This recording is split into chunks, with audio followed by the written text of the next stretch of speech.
With new Chips Ahoy Thins, we didn't stop at thin, we put an exclamation point on it. And we didn't stop with thin chocolate chip cookies, we made a thin cinnamon sugar variety too. And then we did a victory jig and then we stopped. But not really, still going. New Chips Ahoy Thins. Blog Talk Radio.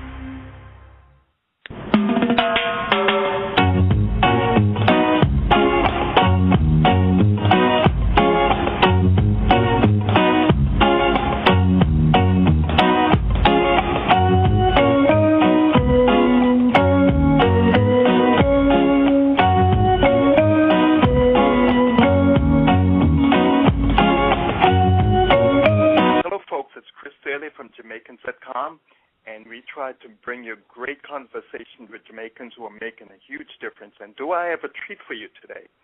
Today we have Stacyann Chin. She is the recipient of the 2007 Power of the Voice Award from the Human Rights Campaign, the 2008 Safe Haven Award from Immigration Equality, the 2008 Honors from the Lesbian AIDS Project, and the 2009 New York State Senate Awards. She's unapologetically identified as a Caribbean, Black, Asian, lesbian woman and resident of New York City. A proud Jamaican national, Stacyann's voice was featured on the Oprah Winfrey Show, where she spoke candidly about her experiences of growing up on the island and the dire consequences of her coming out there.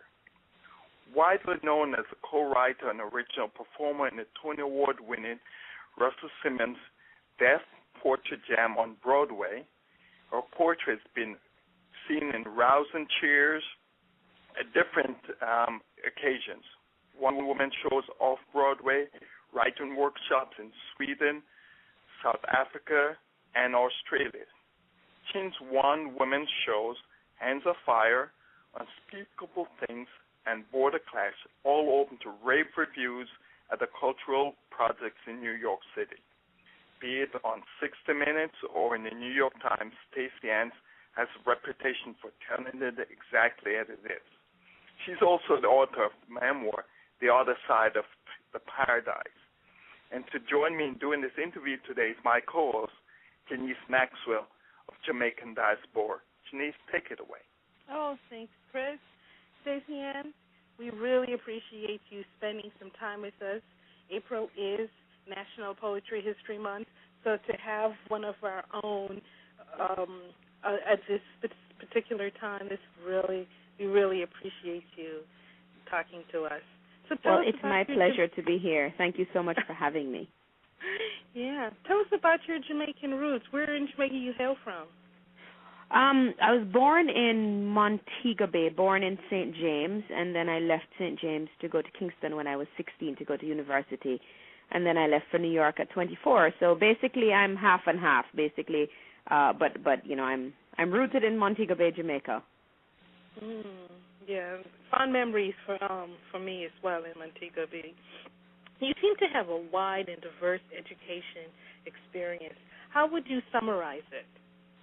I don't know how I would summarize it so much as I would say, you know, I was educated. I like to tell people I was fully baked, you know, in Jamaica, you know, pounded and formed, and I went all through the university system in Jamaica. I did Shortwood Teachers College. I did university. I went to Mount Alvernia High there, and then I came here and got a thorough education in the kind of New York underground performance scene.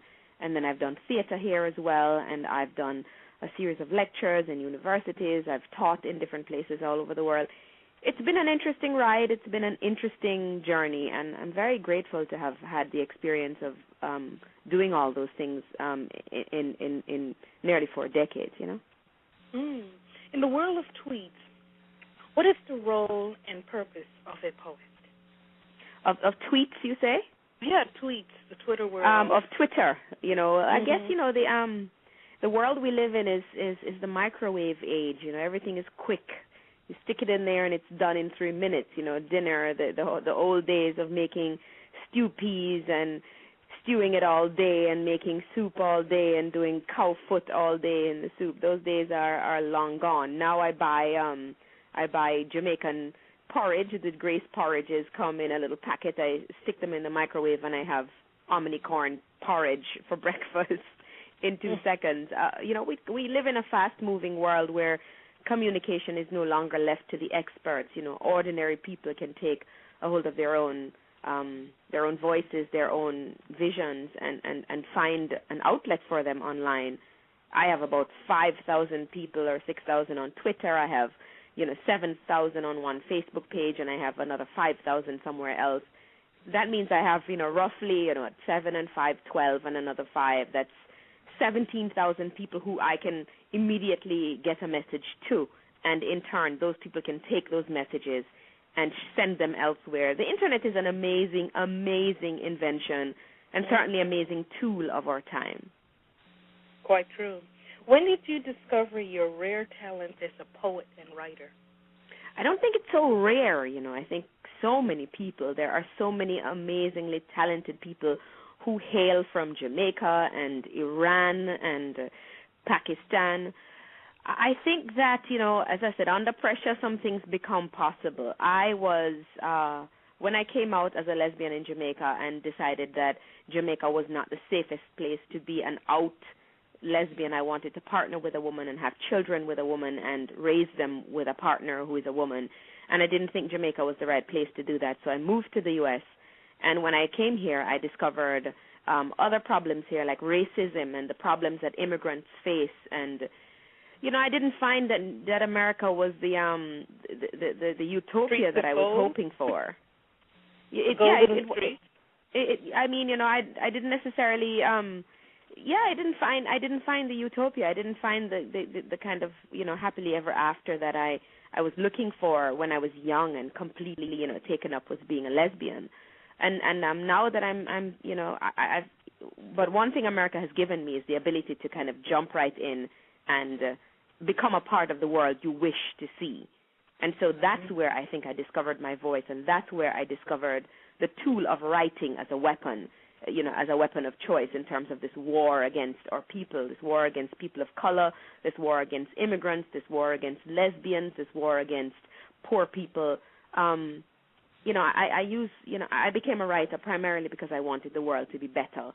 And having been a student of literature at the university, it was easy for me to slip into the notion of being a writer because I understood how people could be moved so deeply by words.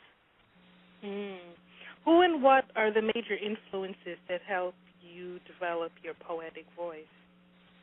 I think that, as I said, I went to university in Jamaica and studied philosophy and literature under the likes of Professor Mervyn Morris, and yes. I mean, people know these names. Professor Edward Ball. Their work. I studied the works of Lorna Goodison. I studied Mutabaruka as a student on campus. Really? Yeah, and then I studied the dead white guys too from England, and America, the T.S. Eliot, the Ezra Pound, the John Donne. Eugene O'Neill.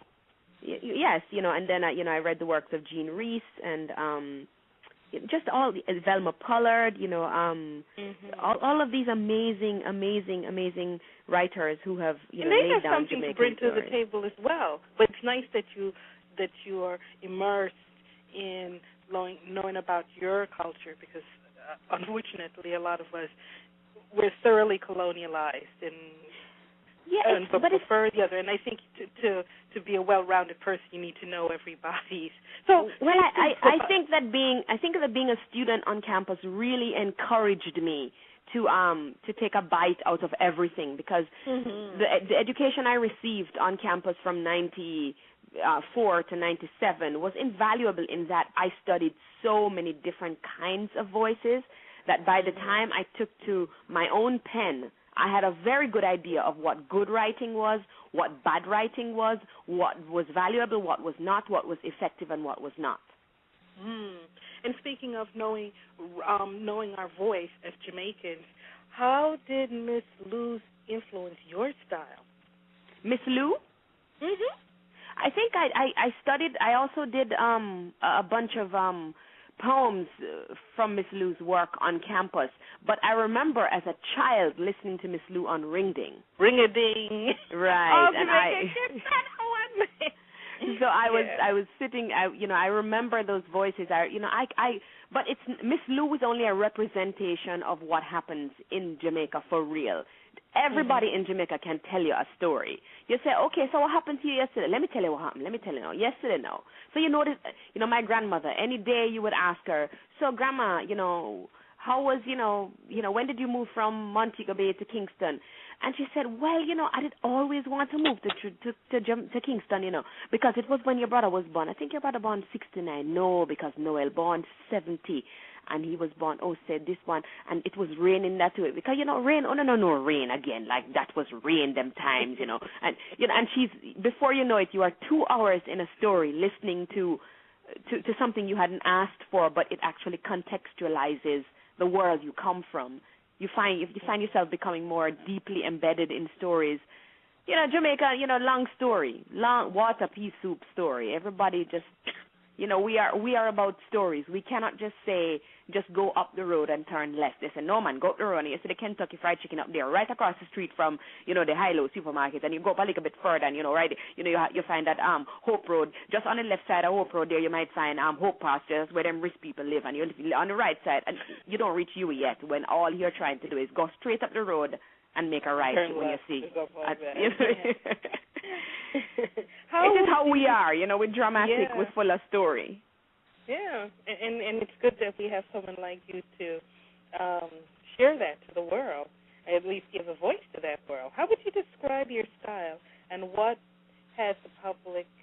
been the public's response? I think it's been a number of different things. I've received, of course, hundreds and hundreds of letters from Caribbean people, from Jamaican women, from young LGBT people in Jamaica who have thanked me for my, very frank way of speaking about poverty in Jamaica, about violence in Jamaica, about issues that, negatively affect our girls, with specific reference to sexual molestation and rape and violence against women and children. I think I've got a lot of, good responses. I've also had some very difficult, responses where people have actually said that, no, I was not attacked, on campus, or no, it's not true that, gays and lesbians are at risk in Jamaica, that I'm making it all up to get a story on Oprah, or to get the news here, or to be famous, or. But I find that when you're doing the right thing, you always have like a bunch of people with you and a bunch of people against you, so you might as well just keep on, eh? Right. It's been a mixed bag. And you find that with all people who have impacted, whether it's Christ or Mahatma Gandhi or Martin Luther King, and since we've talked about different cultures, all cultures have their idiosyncrasies. We're kind of on the long-winded side. And Scottish people speak Brogue. Afro-Americans speak in Ebonics. Jamaicans speak in Patois. What is the role and function of this style of communication? What is the role and function of this style in what? Of communication in terms of, I think we can look at a Patois, but I can also speak in standard English. And then there's if you a way talk to that African Americans, they can speak in Ebonics, but then they can speak standard English in the boardroom. Yeah. I feel that it is important for groups, of insiders to speak a language that is unique to them. And everywhere you go, you will find that language will develop. I mean, even within the context of Jamaican culture, you will find that the people in Upper St. Andrew might have a particular accent and a particular way of saying things, and you find that the people in St. Elizabeth will have a different way of speaking, and you find that people in Jungle might have a different talk. Yeah, I think I think it adds a color. It speaks specifically about, you can find out about the way people are from the way they speak. Speak. But what I find, and since both of us are in the diaspora, you see this where if you're Afro-American and you speak in Ebonics, white America is problematic for white America. They automatically view you as uneducated and just in completely negative terms. And in some communities in Jamaica, if you let go of the patois, they'll look down upon you. And I don't see that negativity coming from a Scottish brogue. So is it possible that, say, because Afro-Americans... I don't think... I think within the context of the American culture, you might find that different kinds of speak are more or less valuable depending on where you are. But I find if you went to Scotland and, you have those people who are educated, and they might look down on people who do not necessarily speak, the Queen's English or Standard English, the English of the colonialized. But do you think it has something to do with slavery? Because if a lot of people look down on Ebonics, right? I don't know if it's black people, and a lot of people look down on Jamaica. And is it because I don't know if it's people who are speaking this dialect, and it's negative. You need. To I don't know if it's English. I don't know if it's about slavery so much as it is about, particular things are valuable in particular spaces. I remember when I moved from, kind of the countryside in Jamaica, in a place called Betheltown, where we were in my aunt's house. She was a teacher. We were expected to speak English all the time. And then there was another one who, when I moved to urban Jamaica, like, inner city, Montego Bay, and I was speaking English, I was made fun of because of that. I think the language of power is standard English, or the standard of the language that we live in. Or standard English of that community, because if it's American standard English, I find has to have more of a Midwestern dialect as opposed to a Southern drawl, and the standard Jamaican English would be, I guess, colonialized or uptown people English. But it has to do, there's standard English. There's always standard, as in the people in power decide that this is the way to speak properly. And then anybody who falls outside of that, whether we fall outside of it because we are Jamaicans and we have an affinity for our own patois, or whether we are more comfortable in that language, I find that, people who are Latina and who speak... who speak their version Spanglish, which is their version of patois. I think that they're looked down upon because people are always seeking ways to make people more or less more powerful, make themselves more powerful, make other people less powerful. And so I think language is a way that the powers that be, the status quo, make sure that they can control different kinds of people. They can control money. They can control who has access to education. They can control who has access to money, because if you can't speak a certain way, you can't get a job that renders you, one of the wealthier people in society. I think it's just ways that people use to control, and the more we understand that, the less we are prone to be victim of it, because then you can learn both or 3 or 4 different kinds of languages. I think it beat them at their own game and learn 5 waves of speaking. Well, since this is Poetry History Month, can you give us a little taste of your reading? I don't know what your this is a radio program, share and your... usually. Well, no, I don't I'm mean a very long-winded. I mean maybe like a haiku or something. Just something. A haiku. Let me give you 2 haikus. One. Haiku for my mother. Chinaman left her, black child in her flat belly, rock, stone in her heart. That's haiku for my mother. Oh, okay. And that's very telling. You've published some works. Give us a sense of these works and how we can obtain them. Well, as you talked about the internet earlier. You Google my name, Stacyann Chin, Google Jamaican lesbian poet, Google Jamaican memoir, lesbian memoir, and I'll come up. There's a book I've written called The Other Side of Paradise. It's a memoir. It's about growing up in Jamaica. It's about being a girl that came through the system of poverty and the education system. It's a funny story. It's a coming-of-age story. It's a heartbreaking story. It's called The Other Side of Paradise. And then there are poems published in various things, and another collection of poems is coming out shortly, so it's called Crossfire. So just Google, just go in your bookstore and ask her. We'll pull you up. There's Yeah. nothing like a live performance. How would you arrange one of your performances at a venue? How do you mean? Okay,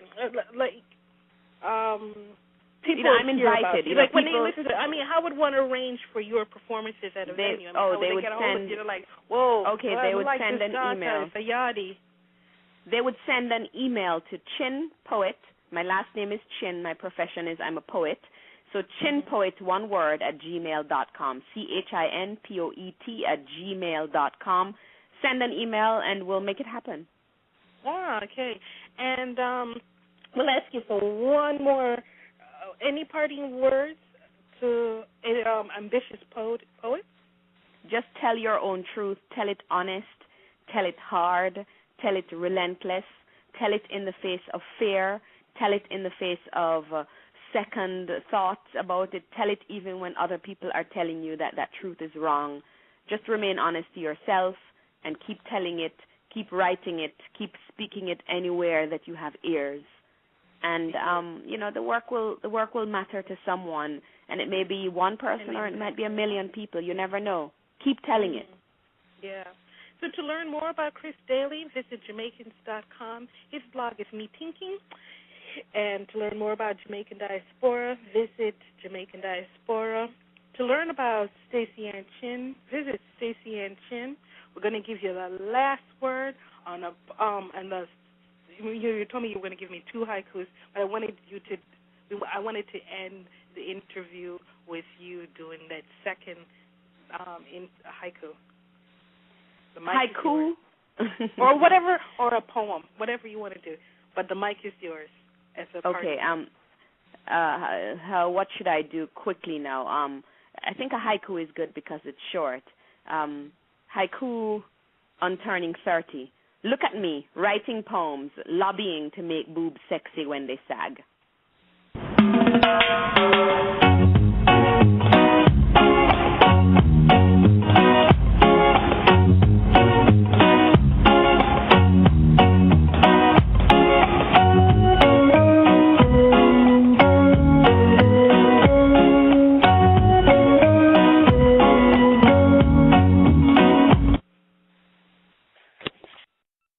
Keep yourself and your wallet healthy with Wellness Plus with Plenty at Rite Aid. In addition to Plenty points, earn Wellness Plus points every time you shop. $1 spent on everyday items gets you 1 point, and get up to 25 points on every prescription you fill. When you've reached 1,000 Wellness Plus points, you'll get 20% off our regular prices for a year. And that's just one of the 4 ways to save. Now through October 1st, earn 1,000 Plenty points when you spend $30 on select P&G products. See RiteAid.com and Circular for details. With new Chips Ahoy Thins, we didn't stop at thin, we put an exclamation point on it. And we didn't stop with thin chocolate chip cookies, we made a thin cinnamon sugar variety too. And then we did a victory jig and then we stopped. But not really, still going. New Chips Ahoy Thins.